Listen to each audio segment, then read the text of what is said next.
नमस्कार मित्रांनो. आज आपल्यासोबत आहेत साहित्यिक, लेखक आणि कवी म्हणून आपल्या सर्वांना परिचित असलेले राजेंद्र गांगुर्डे सर.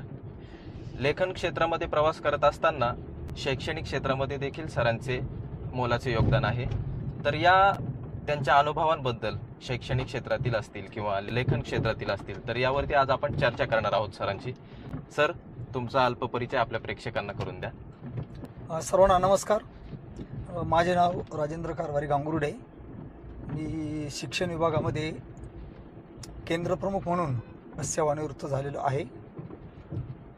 थोडीफार वाचनाची आवड असल्या कारणाने आणि आमचे गुरुवर्य माननीय विजयकुमार मिठे, त्याचप्रमाणे विठ्ठल तात्या संधान आणि इतर सर्वच राजेंद्र ओगले सर वगैरे असतील, यांच्या प्रेरणेने, प्रोत्साहनाने नुकतंच माझं इरदडी हे ग्रामीण जीवनावर आधारित पुस्तक प्रकाशित झालेलं आहे. मग तुमची लेखक म्हणून सुरुवात खऱ्या अर्थाने कधी झाली? सर्वात पहिला लेख तुम्ही कधी लिहिला?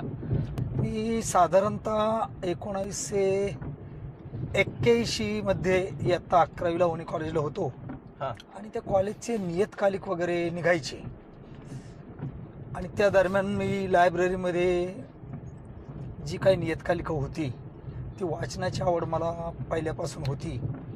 आमच्या वडिलांकडे गावाचं वाचनालय असल्यामुळे मी थोडेफार वाचन करायचो. वडील तसे वाचून देत नव्हते, परंतु फावल्या वेळामध्ये मात्र मी थोडंफार वाचन करायचो. आणि मग नियतकालिका वाचताना मला असं वाटलं की आपण याच्यामध्ये काही जर लिहिलं तर फार बरं होईल. आणि मग त्या काळामध्ये एक डुप्लिकेट मंगळसूत्र बाजारात आलेली होती आणि मग त्या मंगळसूत्रावर आधारित माझ्याकडे एक कल्पनाशक्ती जागृत झाली आणि आपण याच्यावरती काहीतरी थोडंफार लिहू का असं वाटलं. आणि एकदा एक 6-7 दिवसामध्ये मी सहज कॉलेजवरून आल्यानंतर अभ्यास केल्यानंतर लिहित बसायचो आणि 5-6 वेळेला ते खाडाखोड करून आणि एक मंगळसूत्र नावाची माझी एक कथा लिहिली. आणि माझं सुदैव असं की ती त्या काळामध्ये नियतकालिकांमध्ये प्रचंड गाजली गेली. बरोबर. हो. मग ती पहिलीच कथा तुमची जी गाजली गेली नियतकालिकांच्या माध्यमातून? हो, ती पहिलीच माझी मंगळसूत्र नावाची कथा होती. आणि मला मग आमचे मित्र परिवार सर्व मंगळसूत्रकार या नावानेच संबोधायचे. तुमची ओळखच झाली, ती ओळख झाली. मग तुमच्यावरती म्हणजे नियतकालिका तुम्ही वाचली, मग लेखकांची पुस्तकं देखील तुम्ही वाचली असाल. मग कोणत्या अशा लेखकांचा प्रभाव किंवा त्यांची पुस्तकं तुम्हाला आवडायची? त्या काळामध्ये प्रथमतः माझ्या आठवणीत आहेत की स्वामी ही कादंबरी मी वाचलेली आहे. त्यानंतर मला वाटतं ययाती, 5 नाजूक बेटे. त्यानंतर मग डॉक्टर बाबासाहेब आंबेडकरांचं मी थोडंफार चरित्र वाचलेलं आहे. त्यानंतर विवा शिरवाडकर त्यांचे कविता संग्रह वाचलेले आहेत आणि 1-2 मला वाटतं नाटकही माझ्या वाचनात आलेली आहेत. बरोबर. मग यामधील तुमचे आवडतं पुस्तक कोणतं? माझ्या आठवणीमध्ये 2-3 पुस्तक आहेत. पैकी जास्त मला प्रभावी जे वाटलेलं होतं एक होतं कारवर.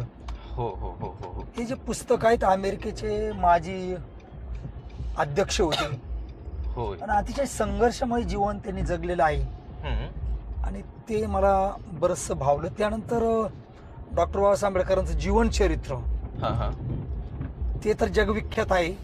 पूर्णपणे त्यांनी संघर्षातून वाटचाल करून समाजालाही जाग केलं, उभं केलं, पळायला लावलं. आणि त्याचप्रमाणे अण्णाभाऊ साठेंचं फकीरा ही कादंबरी सुद्धा मला बऱ्याच प्रमाणात भावलेली आहे. म्हणजे तुम्हाला आवडणारे लेखक? हो. लक्ष्मण मानेंची उपरा ही कादंबरी सुद्धा मला फार भावलेली आहे. आपल्या प्रेक्षकांना रिकमेंड कराल, म्हणजे सुचवाल, म्हणजे आपले जे नवीन पिढी आहे आता काय झालेलं आहे की खूप लेखकांची पुस्तके प्रकाशित होताना आपण बघतो. बरोबर. नवीन पिढी पुढे प्रश्न पडलाय की वाचावं तर कोणाचं वाचावं आणि चांगलं वाचावं ही अपेक्षा नवीन पिढीची आहे. तर तुम्ही असं काय सांगाल, कोणत्या पुस्तकांची नावं तुम्ही त्यांना सुचवाल की त्यांनी वाचली पाहिजे? प्रथम तर मला असं वाटतं की जी लेखकांची पुस्तकं आहेत आणि जी वाचताना अतिशय संवेदनशीलता त्याच्यामध्ये आहे, जिवंतपणा आहे आणि ती वाचताना आपल्या भोवती हा ते पुस्तकाची सर्व पात्र फिरताना दिसतात हा हा हा आणि ते थेट आपल्या हृदयावरती ते हृदयाला जाऊन भिडतात. बरोबर. अशी काही पुस्तकं आहेत. त्यामध्ये ग्रामीण भागातील जर आपण म्हटलो तर माननीय विजयकुमार मिठे त्यांचं लाऊक असेल, हो. त्याचप्रमाणे गावाकडची माणसं असतील की त्यांनी जे काही अनुभवलेलं आहे पूर्वीच्या काळामध्ये, मला वाटतं अशी पुस्तकं जर वाचली तर ती आपल्या जीवनामध्ये सुद्धा एक आदर्शवत ठरू शकतात. बरोबर. अशी पुस्तकं जर मला वाटतं वाचली, आणि हे तर आहेतच, महात्मा ज्योतिराव फुलेंची आहे, डॉक्टर बाबासाहेब आंबेडकरांची पुस्तकं आहेत, ही जी महान होऊन गेलेली आहेत ती पुस्तकं सुद्धा आपल्या जीवनामध्ये अपेक्षित असं परिवर्तन घडून आणतात. एक जर सांगायचं झालं तर माझं एक वैयक्तिक मत आहे की कुठंतरी 20व्या 25व्या मजल्यावरती बसायचं आणि खेड्यापाड्यातील माणसाचं, मजुराचं, शेतकऱ्याचं संघर्षमय जीवन पुस्तकामध्ये उतरवायचं, रेखाटायचं. मला असं वाटतं की त्याच्यामध्ये जिवंतपणा येत नाही. बरोबर. परंतु असे काही लेखक आहेत की जे खेड्यापाड्यातच राहतात, ते त्यांचं मातीशी नातं जुळलेलं आहे, ते रुजलेले आहेत आणि त्यांनी या शेतकऱ्यांच्या वेदना स्वतःहून बघितलेल्या आहेत, अनुभवलेल्या आहेत. मजुरांच्या वेदना असतील, कामगारांच्या वेदना असतील, अशा भरपूर. बरोबर. म्हणजे खिडकीतून पडणारा पाऊस अनुभवण्यापेक्षा पावसात भिजून अनुभवला पाहिजे. अगदी बरोबर. म्हणजे अस्सल ग्रामीण जीवन जर लिहायचं असेल तर ते आपण जगलं पाहिजे, अनुभवलं पाहिजे. बरोबर आहे. म्हणजे तुम्ही ते ग्रामीण जीवन खऱ्या अर्थाने जगले आहात. आणि मग तुम्ही जेव्हा कथा लिहिता, कविता लिहिता, तर यापैकी तुमच्या कथांमधील पात्रांबद्दल आपली आता चर्चा झाली, तर त्या पात्रांमध्ये हसवणारी किंवा रडवणारी एखादी गोष्ट असेल की जी लिहित असताना तुम्हाला हसू आलं किंवा एखादे दुःखी तुम्ही अनुभव मांडला त्या पात्राबद्दल, असं काही एखादा अनुभव तुमचा? त्याच्यामध्ये आता माझ्या पुस्तकामधली पात्र बरीचशी आहेत, 10-11 पात्र आहेत. त्याच्यात पांडू नकल्या नावाचे जे पात्र आहे त्याच्यामध्ये लिहिताना हसू येतं आणि मला वाटतं वाचकांना सुद्धा निश्चित हसू येईल. काय म्हणालात? पांडू नकल्या. हो. तर तो असं आहे, ते पात्र असं आहे की खेडेगावामध्ये पूर्वी तमाशे राहायचे आणि मला वाटतं ते ग्रामीण कला जोपासायचं काम त्या काळातील कलाकारांनी केलेलं आहे. ते काही व्यावसायिक नव्हते, त्यांना कुठलं प्रशिक्षण नव्हतं, कुठे ते काही शिकायला गेलेले नव्हते, पण त्यांच्या अंगामध्ये ते गुण होते. आणि मग असंच तो राजा वगैरे, राजाचा दरबार वगैरे भरलेला आहे आणि मग शिपाई तिथे येतात आणि शिपाई उशिरा आलेले आहेत. मग शिपाई उशिरा आल्यानंतर राजा विचारतो, अरे शिपाई का रे उशीर झाला तुला?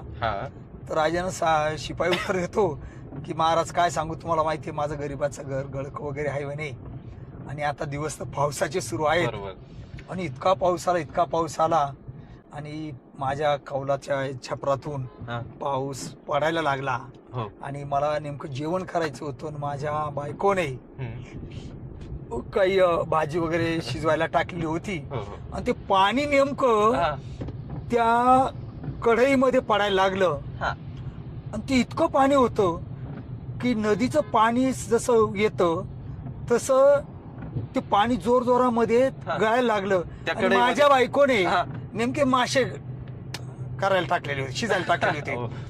त्या माशांनी बघितलं की वरून पाण्याची धार येते, ते सर्व मासे त्या पाण्याच्या धारेला पकडून सर्व छपरावरती निघून गेले. महाराज मला जेवायला काहीच मिळालं नाही आणि मग नंतर बेसन भाकर कसतरी बायकोने केलं म्हणून मला महाराज उशीर झाला. असे जे काही प्रसंग आहेत तमाशातले ते मला वाटतं लिहिताना मला स्वतःला हसू आलेलं आहे. धारेला धरून माशावरती गेले अशा प्रकारचे. आणि पुन्हा एक असा एक प्रसंग आहे की ते 2 शिपाई याला नदीवरती जातात, 2 मित्र असतात, नदीवरती जातात आणि नदीवरती गेल्यानंतर त्या नदीमध्ये एक झाड असतं. तर एक जण विचारतो, अरे हे मासे आहेत आणि मग हे पाण्यामध्ये एवढं हे करण्यापेक्षा, बुडण्यापेक्षा ते झाडावर का चढत नाहीत? त्याने प्रश्न विचारला. झाडावर का चढत नाहीत? तर त्याचा हुशार मित्र काय उत्तर देतो दुसरा शिपाई, हा, अरे काय वेडे आहे तू, हा. ते का बैल वगैरे आहेत का रे म्हणे, ते झाडावर चढतील म्हणे. म्हणजे त्याच्यातून काय म्हणतात ना, विनोदाची जी झंकार उडतात, हो, जे काय म्हणतात विनोदाचे जे शिंतोडे उडतात, बरोबर. ते कारंज्यातून जसे पाणी उडतं ना, तसंच म्हणजे तसे ते पहिल्याही तुषार, झाडावरती नाही चढू तुषार शकत आणि जिकडून बैल आहे, माशाही असे झाडावरती चढू नाही शकत. चढू शकत. म्हणजे हा. दोघांचा ते दोघांचा आहे. संवादच वेगळा. संवादच वेगळा आहे. फक्त तो लिहिताना बी आणि वाचताना बी काहीतरी वेगळं हसू येतं एकदम. वेगळं असं येतं. आणि मला वाटतं मला अशी अपेक्षा हा. आहे की वाचताना जी काही वाचताना हा. एकदम माइंड एखाद्याचं जर मन असताना एकदम बिलकुल ताजेतवानं होतं, प्रसन्न होऊन जातं. होतं. हो. म्हणजे आपल्या अवतीभोवती असणारे जे टेन्शन असेल टेन्शन, हो, हो, ते हो. निघून जातं. निघून जातं एकदम एकदम बरोबर. मग आता बरोबर. पात्रांचा विषय निघालाच आहे, तर हा. तुमच्या पुस्तकामध्ये तुम्ही अनेक पात्रांबद्दल लिहिलं. बरोबर. तर या लिहिलेल्या पात्रांपैकी समजा एखाद्या पात्रासोबत तुम्हाला दिवस घालायचा असेल, हो. म्हणजे आपला पूर्ण दिवस त्या पूर्ण पात्रासोबत दिवस. घालवायचा हो. असेल, तर ते पात्र कोणतं असेल? आता तशी जर म्हटली हो. तर भिकाभाऊ पोस्टमन आहे, हा, हा, हा. सखाराम आहे, हा. कासम मामू आहे. हम्म. दुर्दैवानं आज ते जिवंत पात्र हो. नाहीयेत. बरोबर. पण त्याच्यामध्ये कासम मामू बरोबर जर मला वाटतं असतं हा, हा. तर दिवसभर अगदी त्याच्याबरोबर दिवस घालवायला निश्चित आवडला म्हणजे असता. मग कासम मामूच्या पात्राबद्दल मग थोडं सांगा, की ज्या पात्राबद्दल तुम्हाला दिवस हो, हो. घालावा वाटतो, तर प्रेक्षकांनाही कळू द्या की काय आहे त्या पात्रामध्ये. कासम मामू हे असं पात्र होतं हो. की दर रविवारी हो, हो.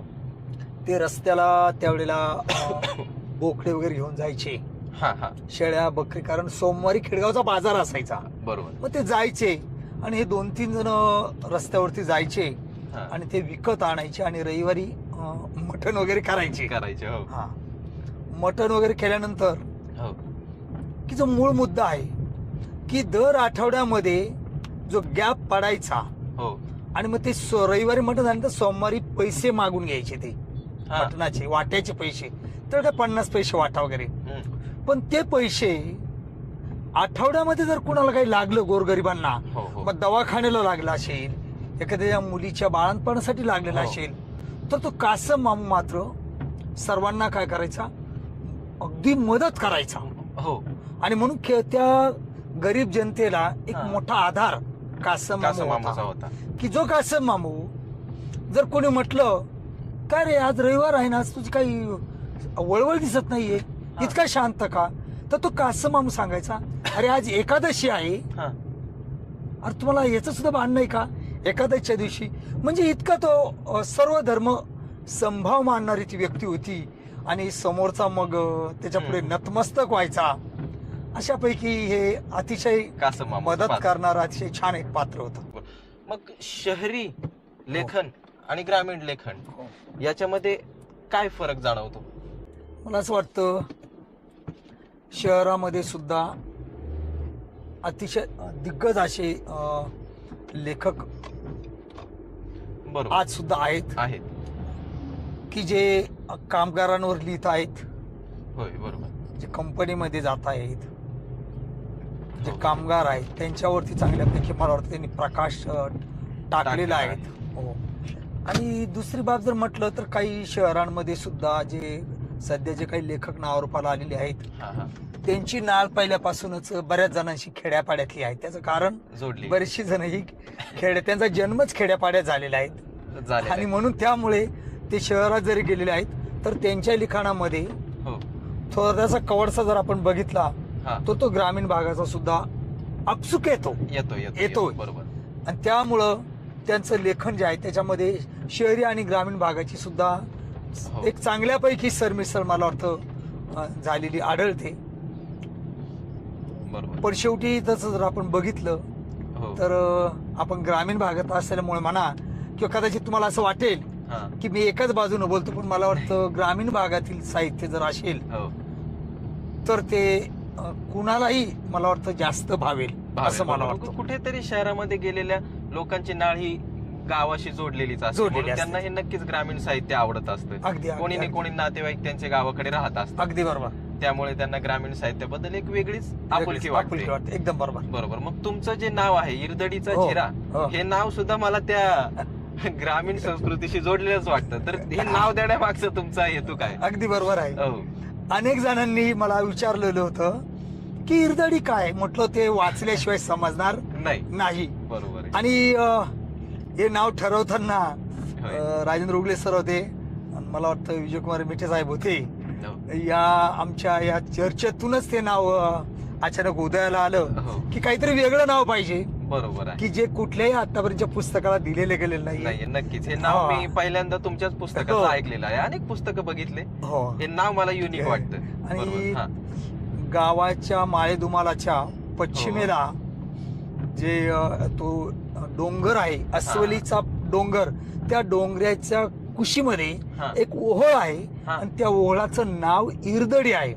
आणि त्या ओहळाच्याच पुन्हा कुशीमध्ये बरोबर. एक तो झिरा आहे. हो हो. आणि म्हणून ते मला नाव वाटलं की आपण हे नाव देऊया. नक्कीच हे आपण बघू शकतो आपण. आणि हो आणि हा जो मला जिरा दिसतोय आपल्याला, याच हो. नाव इरदडीचा जिरा.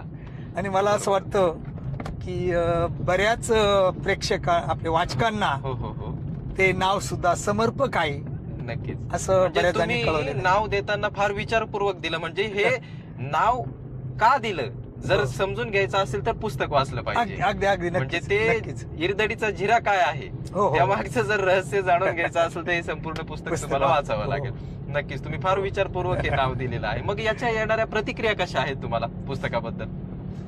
पुस्तकाबद्दल असंख्य प्रतिक्रिया आलेल्या आहेत. एक दोन वृत्तपत्रांमध्ये मला आठवतं बरोबर. की आमच्या त्या साहित्यिक मैत्रीण आहेत आरती डुंगोरे मॅडम, हो हो. यांनी सुद्धा छानपैकी दैनिक गावकरीमध्ये त्याचं परीक्षण केलेलं आहे. बरोबर. आणि बऱ्याच वाचकांनी हा हा. व्हॉट्सअपवरती मला कळविलेलं आहे प्रतिक्रिया की त्यांच्या. प्रतिक्रिया दिलेली आहे हो.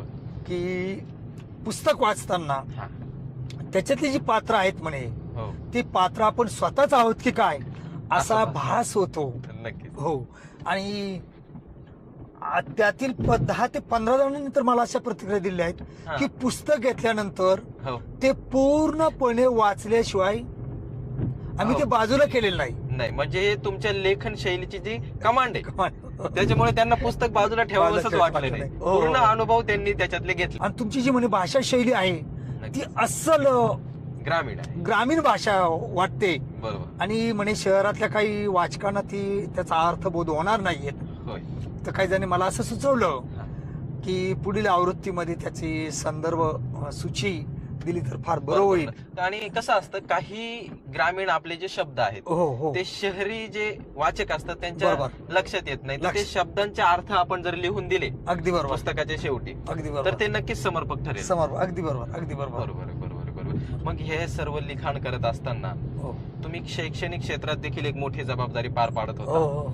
तर त्या क्षेत्रामध्ये काम करत असताना, लिखाण क्षेत्रामध्ये काम करत असताना या दोघी गोष्टींचा समतोल तुम्ही कसा सांभाळला? आता शेवटी आपण असं म्हणतो, हो. ग्रामीण भागातीलच एक म्हण आहे, जेथे आवड बरोबर. तेथे सवड.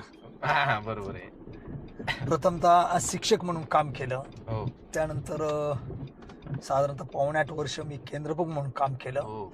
आणि असंख्य शाळांची जबाबदारी, तुमच्यावरती समन्वय ठेवणे, हे सर्व करीत असताना जेव्हा जेव्हा मला वेळ मिळायचा तेव्हा त्या वेळेचा सदुपयोग म्हणून हो हो हो. मी लिखाणाला मग सुरुवात केली. आणि मला मिठे साहेब म्हणायचे, राजेंद्र उगले सर म्हणायचे, वैशाली प्रकाशनचे प्रकाशक पोद्दार सर म्हणायचे हो. की आता आपलं पुस्तक आलं पाहिजे, बरोबर. यासाठी तुम्ही जरा गती द्या. हा. आणि मग यातून मी वेळात वेळ काढून हो. आणि शब्द गुंफण मग मी बऱ्यापैकी करीत गेलो. आणि म्हटलं चला आता आपण काहीतरी लिहिलं पाहिजे. हा. आणि मला असं वाटतं दिवसभर शाळेमध्ये असताना विद्यार्थी असतील, शिक्षक असतील, यांच्याशी सहवासातून बरेचसे आपल्याला अनुभव मिळतात, येत असतात. शिकायला मिळतं. हो. आणि दिवसभर त्यामध्ये असताना आपलं मन सुद्धा अगदी ताजेतवानं असतं. बरोबर. ज्याला हा इंग्रजीमध्ये एव्हर फ्रेश म्हणतात, त्याप्रमाणे सदैव ताजेतवानं असल्यामुळे आपल्याला लिखाणाला सुद्धा प्रेरणा मिळते. हो. आणि मग त्या संधीचं सोनं करायचं मी ठरवलं. हा. आणि मग अशा रीतीने मग जे काही होतं मनामध्ये होतं बरोबर. त्या अलगद कागदावरती उतरत गेलं. उतरत गेलं. आणि त्याला बऱ्यापैकी त्याच्यावरती पॉलिश मारण्याचं काम आदरणीय मिठे सरांनी एक चांगल्या पद्धतीने केलं आणि त्यातूनच इरदडी नावाचं पुस्तक आपल्या समोर आपल्या समोर आलेलं आहे. अशी एखादी कथा आहे का की जे तुम्ही या क्षेत्रामध्ये काम करत असताना तुम्हाला त्या कथेने फार नाव दिलं? एक चांगला प्रश्न विचारल्याबद्दल मी आपलं अभिनंदन करीन की मी फार पूर्वी ज्यावेळेला मी हायस्कूलला शाळेत जात असताना पायी पायी जायचो त्यावेळेला हम्म. असंख्य कुटुंब ही रस्त्याने जात असायची बरोबर. कामासाठी. हा, तर ते आपलं बिराड रस्त्याला कुठेतरी ठेवायचे हो हो आणि मग त्यांचं ते बघून मला पहिली कविता सुचली होती, बिराड कविता सुचली होती. बिराड. बिराड कविता हा, हा, सुचलेली हा. होती की आपल्या काय म्हणतात वीतभर पोटासाठी हो हे जे काही हिंडणं फिरणं असतं हो कामगारांचं, हा. तिथे इथे 2 दिवस तिथे 2 दिवस, ती माझी कविता मला वाटतं प्रसिद्ध झालेली होती. बिराड नावाची. बिराड नावाची सकाळमध्ये मला वाटतं प्रसिद्ध झालेली होती. सकाळने गौरव केला आणि विद्यार्थ्यांमध्ये राहिल्यामुळे मला एक आवड निर्माण झाली आणि मग मी हा. साधारणतः 1.5 ते 2 वर्ष विद्यार्थ्यांकरिता उद्बोधन कथा लिहित गेलो. हम्म. उद्बोधक कथा फार कथा लिहिल्या मग मी, उद्बोधक कथा की ज्या कथा ह्या छोट्याशा कथा राहायच्या हा.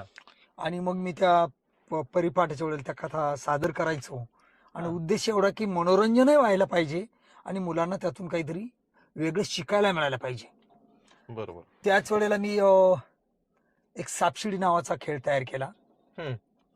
आणि त्याला दैनिक देशदूतने हम्म. त्या काळचे मला वाटतं संपादक हा. आदरणीय स्वर्गवासी सुरेशजी अवधूत साहेब हा, हा. यांनी मला तिथं देशदूत कार्यालयात बोलावून हा. माझा एक यथोचित असा सत्कार वगैरे केलेला होता. सत्कार देखील केला. हो, मला त्याबद्दल फार म्हणजे मला पहिली जी शाबासकी त्यावेळेस मिळालेली. हो. मिळालेली होती आणि मला असं वाटतं हो. या सर्व लिखाणामागे बरोबर. मी स्वतःला धन्य समजतो की मी एक नाही 2 नाही तर 3 वेळेला हा. आपले ज्ञानपीठ पुरस्कार हा. विजेते हा. कुसुमाग्रज तथा विवा शिरवाडकर तात्या यांची माझी 3 वेळेस भेट झाली. त्यांचा मला शुभाशीर्वाद मिळालेला आहे आणि त्यांनी मला असं वा. सांगितलं त्यावेळेला की भरपूर वाचन करा. हो. अगदी केशवसूत, हा. त्याचप्रमाणे केशव कुमार जे असतील हा. त्यांचेही तुम्ही कविता संग्रह वाचा, काही पुस्तकं वाचा. हो. त्यांचा मला वाटतं दिलेला आशीर्वाद आजही निश्चितपणे पाठीवरती कायम आहे. काय माहिती. बरोबर. आणि मग विद्यार्थ्यांसाठी जे काय मी लिखाण केलं ते दैनिक देशदूतनं प्रसिद्ध केलं, दैनिक लोकमतनेही प्रसिद्ध केलं, गावकरीमध्ये सुद्धा माझ्या कविता, हो. छोट्या छोट्या कविता आणि बडबड गीतं प्रसिद्ध झाली. हा, हा, हा. आणि त्या काळामध्ये मला फार लिखाणाला त्या निमित्ताने एक वेगळं प्रोत्साहन मिळालं प्रोत्साहनही मिळालं. बरोबर. आणि भविष्यातही मला अशी अपेक्षा आहे की भविष्यामध्ये एखाद्या मुलांसाठी हा. एखादं छोटस पुस्तक काढण्याचा माझा विचार आहे. नक्कीच. म्हणजे शिक्षण क्षेत्रामध्ये काम करत असताना तुम्हाला लेखन क्षेत्रासाठी त्याचा मोठा उपयोग देखील झालेला आहे. हो, निश्चित निश्चित निश्चित उपयोग झालेला आहे. बरोबर. मग शिक्षक आणि लेखक या दोघांमध्ये तुम्हाला काय साम्य जाणवतं? आता मला असं वाटतं की प्रत्येक शिक्षक हा लेखक असतोच असंही मला असं वाटतं. अच्छा. हो, कारण दैनंदिन त्या शालेय जीवनामध्ये हा. त्याला इतके अनुभव येतात. बरोबर. त्याचा पालकांशी संपर्क येतो, अधिकाऱ्यांशी संपर्क येतो, बरोबर. खेड्यापाड्यामध्ये शिक्षक जातात, बरोबर. त्या गावाशी संपर्क येतो, त्या परिसराशी संपर्क येतो, बरोबर.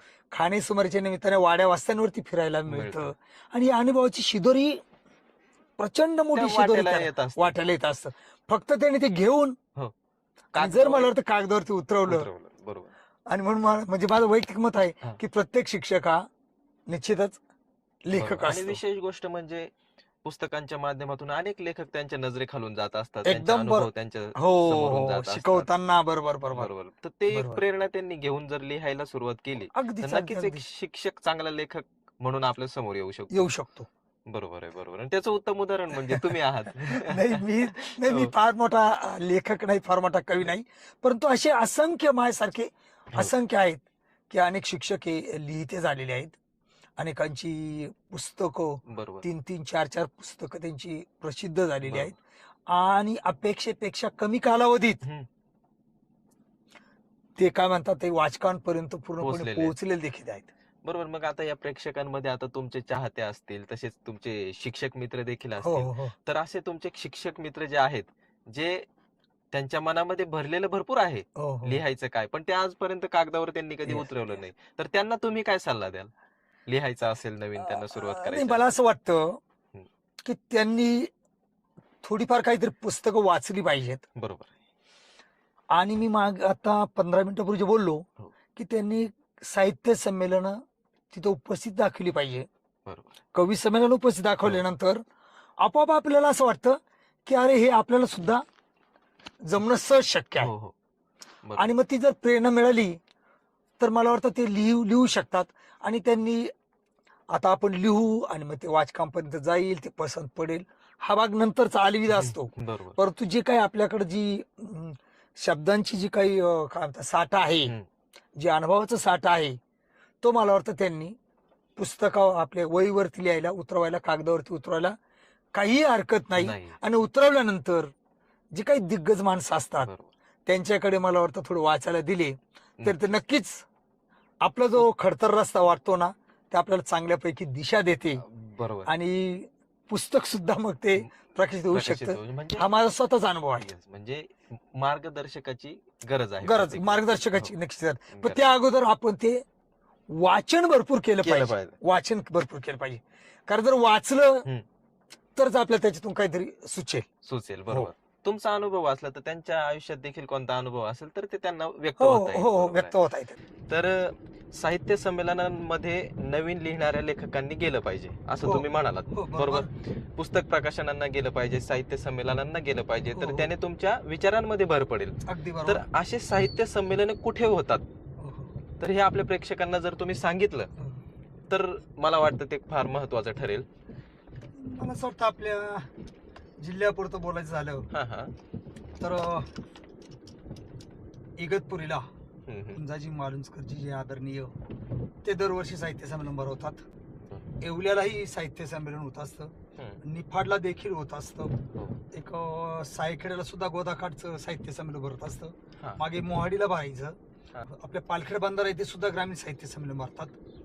अशी असंख्य साहित्य संमेलनाला मला जाण्याचा योग आला हो. आणि त्याचप्रमाणे गिरणागौरव प्रतिष्ठानतर्फे दरवर्षी हं, शेकोटी साहित्य संमेलन का जे सलग 3 दिवस चालतं, हं. की ज्याची नोंद जागतिक पातळीवर घेतलेली आहे.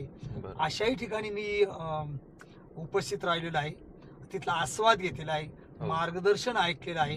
हं. का ज्यांनी आयुष्य आपलं या सांस्कृतिक कार्यासाठी दिलेलं आहे. हो. अशांचं मार्गदर्शन मिळालेलं आहे.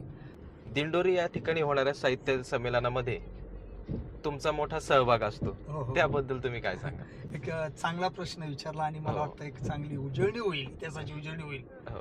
की या ठिकाणी मी त्या काळामध्ये मार्गदर्शक विजयकुमार मिठे साहेब, हो. मार्गदर्शक विजयकुमार देशमुख सर, हो. किशोर सोनवणे, नितीनजी बागुल यांच्या काय म्हणतात सहकार्याने हो. 3 ते 4 कवी संमेलन या ठिकाणी घेतली होती.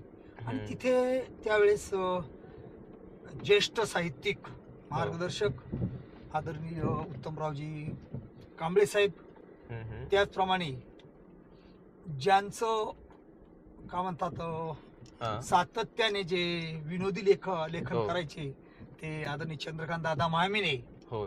चित्रपटांना जे सातत्याने गीतं देतात हो. ते सन्माननीय प्रकाशजी होळकर हो. यांना आम्ही त्या काळी ग्रामीण साहित्य संमेलनासाठी प्रमुख पातिथी म्हणून बोलवलेलं होतं आणि त्यांचं हो, हो. मार्गदर्शन आमच्या बरोबर प्रेक्षकांना सुद्धा चांगलं भावलेलं होतं. बरं. आणि अलीकडच्या काळामध्ये हां. मिठे साहेब तर आहेतच, विठ्ठल तात्या संधान, हो. त्याचप्रमाणे तुषारजी वाघ, डॉक्टर संदीप गोसावी, हो. पुन्हा डॉक्टर देशमुख हं, हं. आणि त्याचप्रमाणे गोकुळजी आव्हाड, असे बरेचसे सन्मित्र आहेत. हा. त्यामध्ये सचिनजी वडजे सर आहेत, त्याचप्रमाणे भूषण बोरसे सर आहेत. असे असंख्य नाव आहेत होय. की या आम्ही सर्वांनी मिळून बरोबर. गेली सलग 2 वर्ष ग्रामीण साहित्य संमेलन एक चांगल्या प्रकारे आयोजित केलं होतं आणि त्याला जिल्ह्यामधून चांगला प्रतिसाद मिळाला. बरोबर आहे. आणि या साहित्य संमेलनामध्ये मित्र वणव्यामध्ये गारव्यासारखा फेम बरोबर. हो.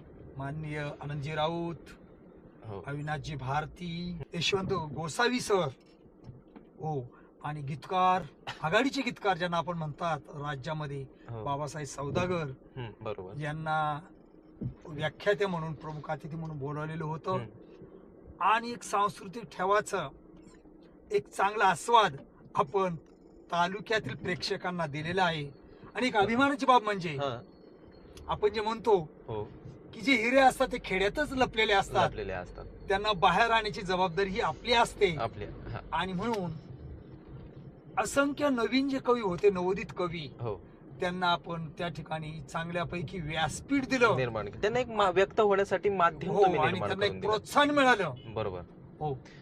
मध्ये आता मागाशी तुम्ही जे नावं घेतली, हो, तुमच्या तालुक्यामधील वेगवेगळ्या व्यक्तींची, वडजे सर असतील, तुषार वाघ सर हो, असतील, हे चाहते आहेत, हे वाचक आहेत, हे लेखक नाही.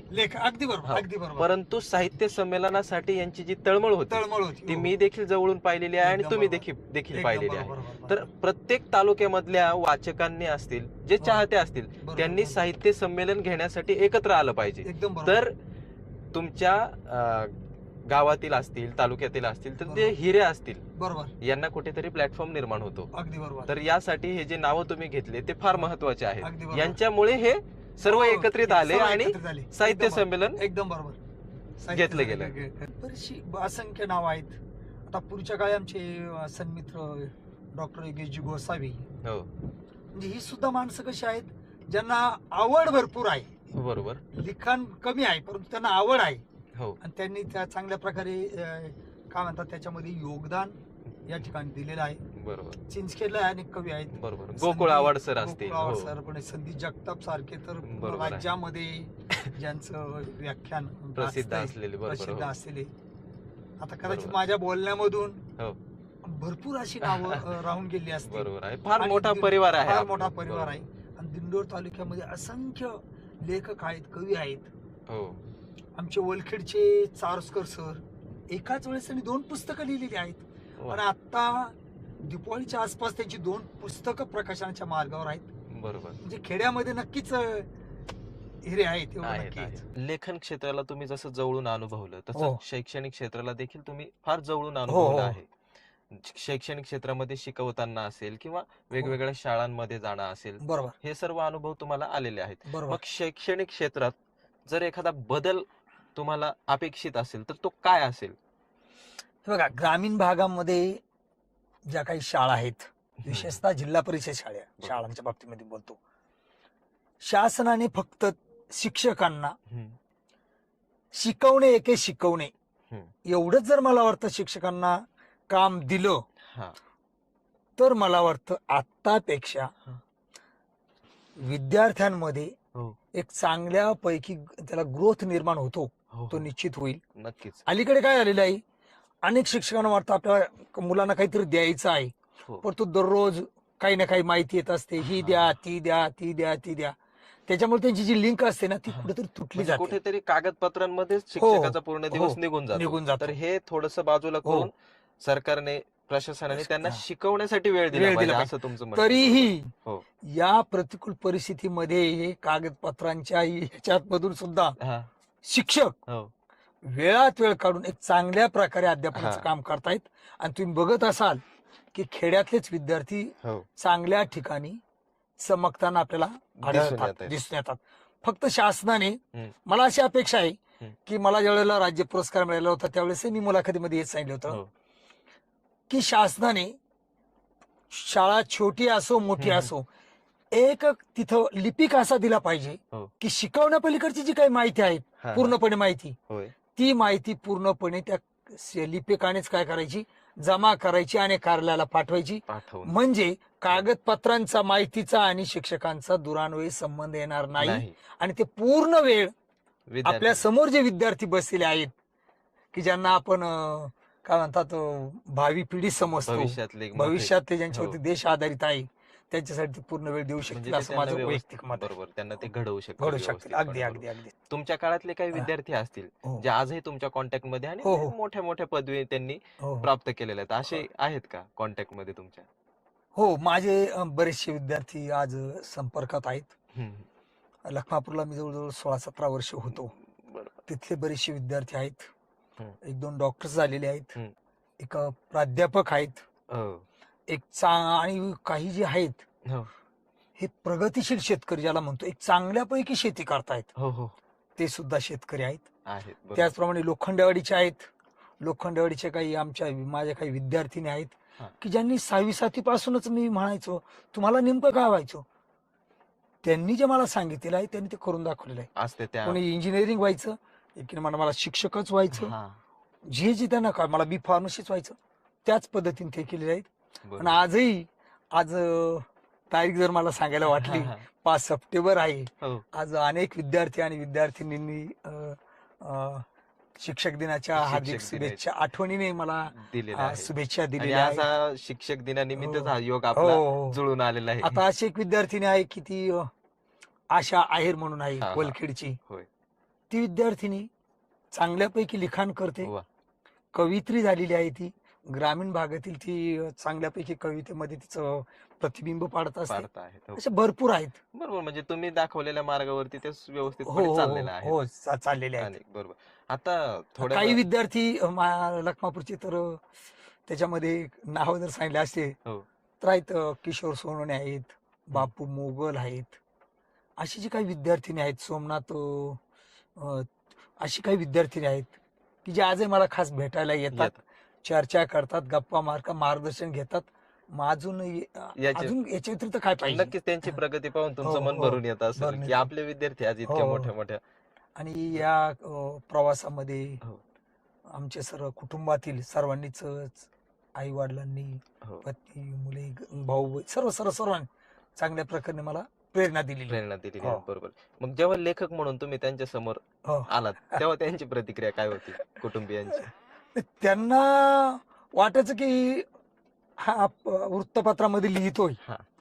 आणि ज्या वेळेला त्यावेळेला वृत्तपत्र कमी असायची, हो.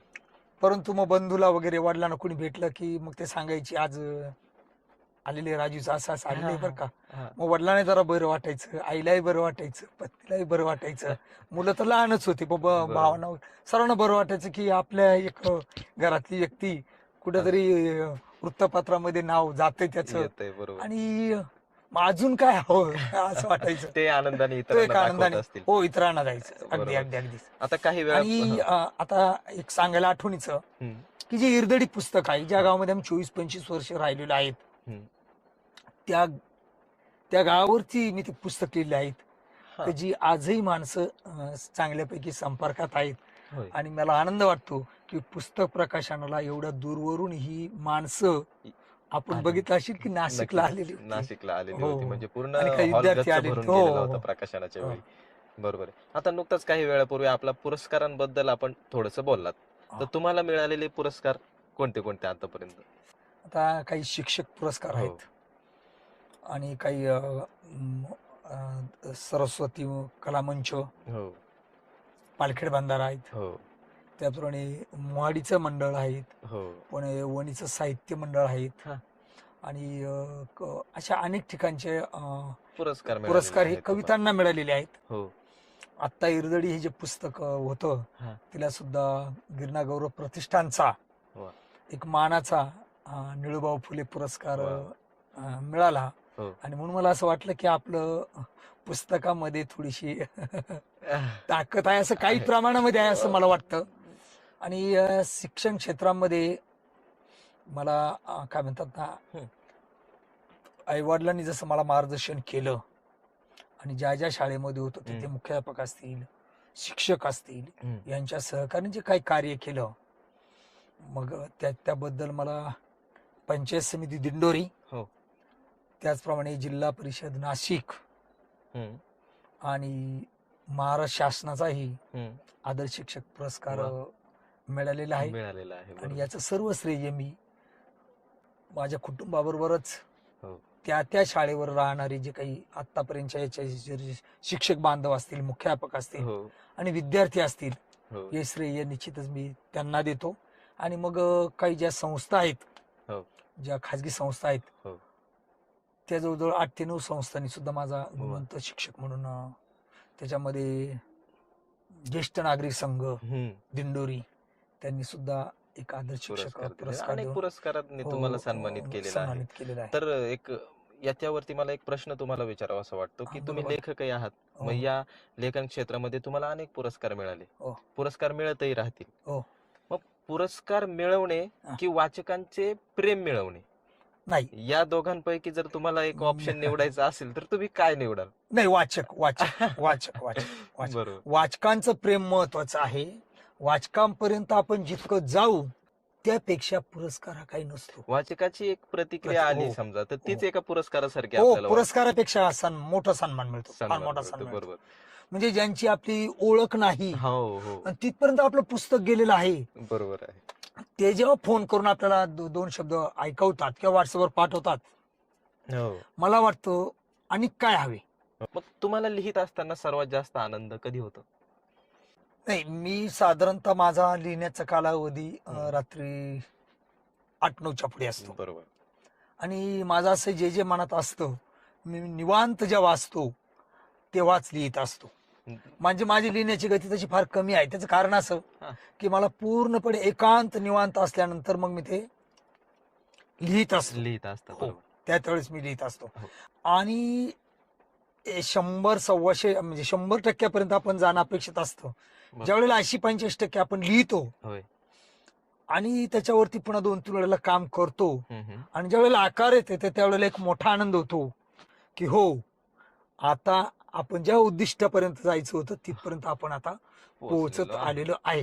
हा एक मोठा आनंद आपल्याला निश्चित मिळत असतो. लिखाणाच्या हो, माध्यमातून. लिखाणाच्या माध्यमातून मिळत तर असतो. आता पुढील जे प्रश्न आहेत ते रॅपिड फायर राऊंड असणार आहे. हा, तर त्या बरं. प्रश्नांची उत्तर तुम्ही एकाच शब्दात द्यायची आणि पटकन द्यायची, जास्त विचार न करता. बर बर हो. तर मी प्रश्न चालेल, बोला. विचारतो. तुमचे आवडते पुस्तक? एक होता कारभार. हो. चहा की कॉफी? कॉफी. सकाळी लवकर लिखाण करता की रात्री उशिरा? रात्री उशिरा. पेन, पेपर की लॅपटॉप? मोबाईल. मोबाईल. बरोबर. लिखाणासाठी सर्वात आवडते ठिकाण कोणते?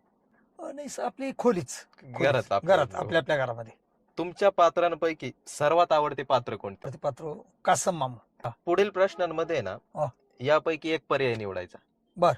पुस्तक वाचणे की ऐकणे? आता ऑडिओ बुक आलेले अच्छा आहेत, अच्छा अच्छा अच्छा अच्छा. तर त्यामुळे हो, पुस्तक नाही, वाचणे की ऐकणे? नाही, ऐकण्यापेक्षा वाचणं चांगलं असतं, परंतु हा. आज धावपळीच्या युगामध्ये हो. हो. अनेकांनी तसं केलं तरी मला वाटतं काही अडचण नाही. कारण बऱ्याच जणांना पुस्तक वाचायची अपेक्षा असते पण त्यांना वेळ नसतो किंवा काय हा, नसतो. हा.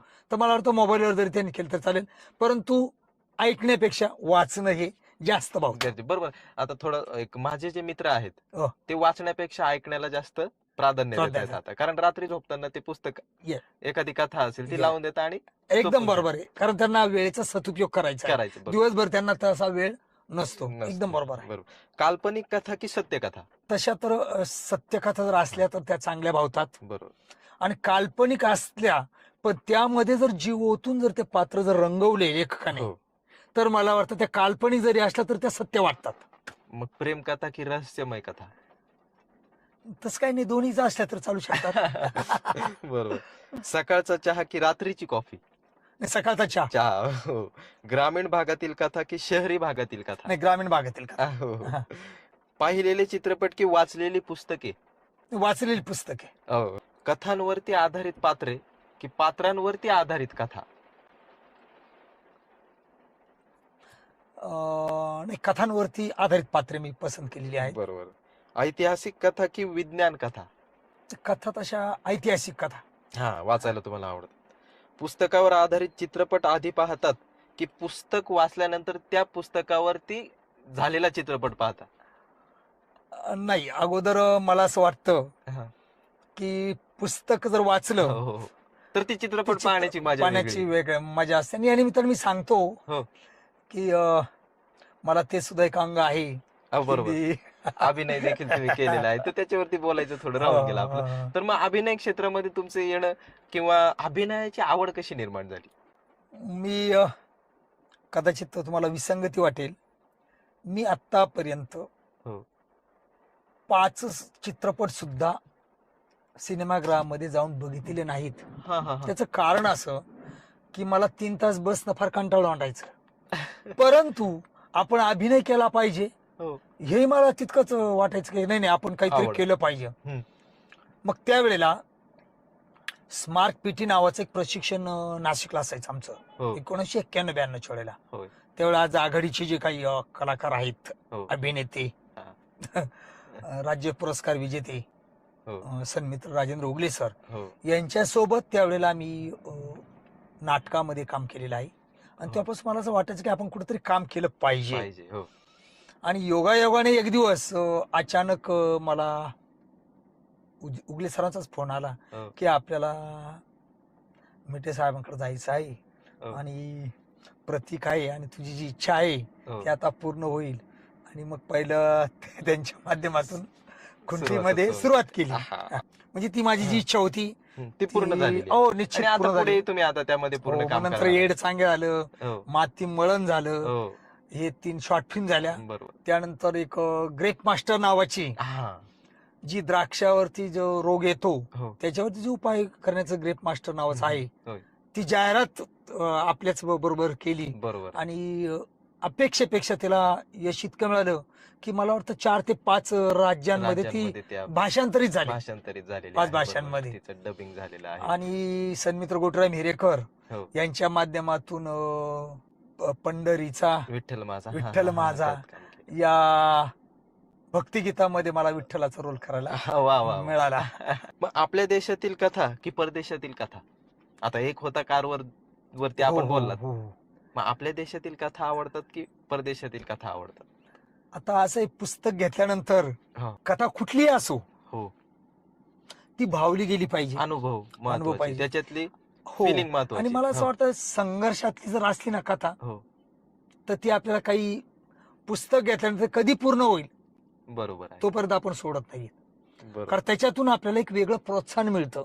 आणि मला तो वाचकांना सुद्धा मिळतं बरोबर. की अशा काही हा. कथा आहेत की ज्या संघर्षातून त्यांनी शून्यातून विश्व निर्माण केलेलं आहे. बरोबर. आणि समाजामध्ये अशी काही माणसं आहेत, व्यक्ती आहेत, बरोबर. काही युवक आहेत हम्म. की ज्यांना ऐन तारुण्यामध्ये हम्म. विविध बिकट परिस्थितीला तोंड द्यावं लागत आहे. आणि मला वाटतं अशी जी काही पुस्तकं आहेत की हम्म. त्याच्यातून त्यांना एक फिनिक्स पक्षासारखी त्यांना भरारी घेता येऊ शकते आणि आपलं जीवन हो. सुकर करता येऊ शकतं. नक्कीच नक्कीच नक्कीच. मग आता नवीन जे मुलं लिहिते आहेत हो. त्यांना तुम्ही एक छोटासा सल्ला काय द्याल तुमच्याकडून? त्यांनी पहिल्यांदा वाचन तर केलंच पाहिजे. होय. जेवढं जास्त वाचाल हो. तेवढी तुमच्या लेखणीतून हो. शब्दांचे तुषार बाहेर पडतील बरोबर. असं मला वाटतं. आणि त्याला जोडी तुम्ही एक अनुभव जोडी करा. हो. आणि मग अनुभव हम्म. आणि वाचन हे जेव्हा एकत्र येतील येते. त्यावेळेला तुमची प्रतिभा शक्ती होय. चांगल्यापैकी प्रेरित होईल. आणि बरोबर. मला वाटतं तुमचं लिखाण अलगद दर्जेदार कागदावरती येणार. दर्जेदार येईल. बरोबर. आणि त्याचं स्वागत निश्चितच वाचक करतील असं मला वाटतं. वाटतं. बरोबर बरोबर. कारण पुस्तक ज्या वेळेला आपण वाचतो त्यावेळेला त्या भाषा, अलंकार, जी कल्पकता असते ती जर मांडायची असेल तर आपल्याला ते वाचन करणं फार गरजेचं आहे असं मला वाटतं. बरोबर आहे. बरोबर. तर आज भरपूर आपण तुमच्या वाटचालीबद्दल चर्चा केली. नक्कीच भविष्यामध्ये देखील आपल्याला कुठल्या एखाद्या विषयावरती चर्चा करण्याचा योग नक्कीच येईल अशी मी अपेक्षा करतो. आणि आज तुमचा महत्त्वाचा वेळ तुम्ही मला नाही, दिला नाही. त्याबद्दल तुमचे खूप खूप धन्यवाद. सर्व प्रेक्षकांना पुन्हा एकदा धन्यवाद. असंच प्रेम राहू द्या. त्या ते प्रेम वृद्धिंगत होईल अशी अपेक्षा व्यक्त करतोय. मनपूर्वक धन्यवाद. धन्यवाद.